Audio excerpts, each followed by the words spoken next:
मला नवीन नोकरी लागली होती, पण ती नोकरी दुसऱ्या शहरात होती.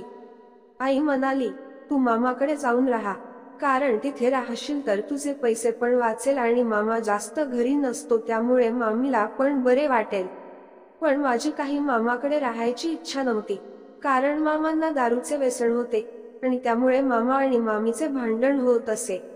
मग मामी माझ्या आईला कॉल करून सांगत होती, पण माझ्याकडे दुसरा पर्याय पण नव्हता, कारण मला पेमेंट तेवढा जास्त नव्हता. त्यामुळे नाईलाजाने मी मामाकडे राहण्याचा निर्णय घेतला आणि तिथे पोहोचलो. मी आलो तर मामी फार खुश दिसत होती. मामा बद्दल विचारले तर म्हणाली, मामा कामाला गेले आहे. नंतर संध्याकाळी मामा आले. ते मला पाहून खुश झाले, पण ते दारू पिऊन होते. आम्ही जेवण केले आणि मामा झोपले. मी रात्री थोडं मामीशी बोललो आणि नंतर आराम केला. 2 दिवसांनी माझ्या जॉबवर जाऊ लागलो. आता माझा दिनक्रम होता. सकाळी तयार होऊन जॉबला जायचे आणि संध्याकाळी घरी यायचे. मग काही वेळाने मामीला घरच्या कामात थोडी मदत करायचो. मग रात्रीचे जेवण करून आम्ही गप्पा गोष्टी करत होतो. असेच काही महिने चांगले जात होते आणि मामी आणि माझी लवकरच मैत्री झाली होती. त्यामुळे आता मला वाटले की हे माझेच घर आहे. पण मामाचे आणि मामीचे नेहमी भांडण होत होते आणि त्याचे व्यसन खूप वाढले होते. ते नेहमी मामीशी भांडत असत, पण मी याच्याकडे जास्त लक्ष दिले नाही. पण हे जास्त होत गेले तर मला त्यांच्या मधात जाऊन त्यांचे भांडण दूर करावे लागत होते आणि कधी कधी मामी एकदम माझ्याजवळ येऊन रडायची, तेव्हा मला तिला फार समजावे लागत होते आणि त्यावेळी मला थोडं वेगळंच वाटत होते. मामीचे असे दिसून येत होते की मामा असले की तिची चिडचिड जास्त व्हायची आणि मामा नसले की थोडी खुश राहायची. आता आम्ही एवढे दिवस झाले बोलत होतो तर एकदा मी मामीला विचारले, मामी तुम्ही मामा असले की चिडचिड का बर करता? तर ती म्हणाली, मामाचे दारूचे व्यसन खूपच वाढले आहे आणि माझ्याशी नेहमी भांडण करतात. त्यांना माझ्याबद्दल काहीच समजत नाही. मला पण काही गोष्टी हव्याशा वाटतात, पण ते आले की दारू जास्त पितात आणि माझ्याकडे त्यांचे लक्षच देत नाही, म्हणून मला चिडचिड होते. तो आला तेव्हापासून मला थोडे बरे वाटू लागले आहे, कारण तुला सर्व गोष्टी समजून लागल्या आहेत आणि तुझ्या सोबत बोलू मला थोडे बरे वाटते.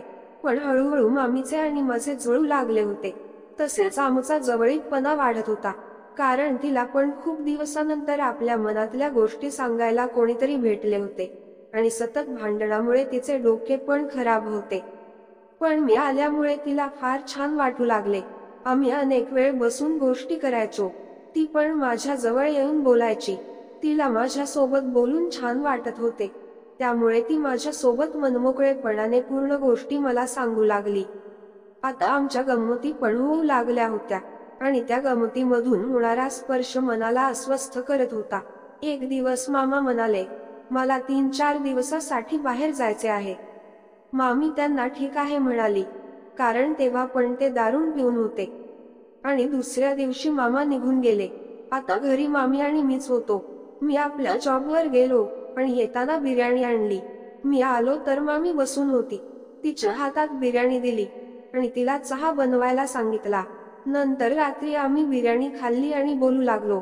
मी तिच्या अगदी जवळ बसून बोलत होतो, माझा हात आणि तिचा, पण ती काहीच बोलली नाही. आम्ही असे बोलत होतो जणू ती आणि मी फार दिवसापासून एकमेकांचे आहोत. मामी मला म्हणाली, आज फार शांत वाटत आहे.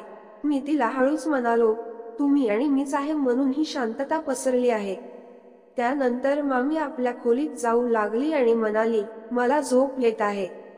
पण तिची नजर वेगळी दिसून येत होती आणि मी पण तिच्या मागे गेलो.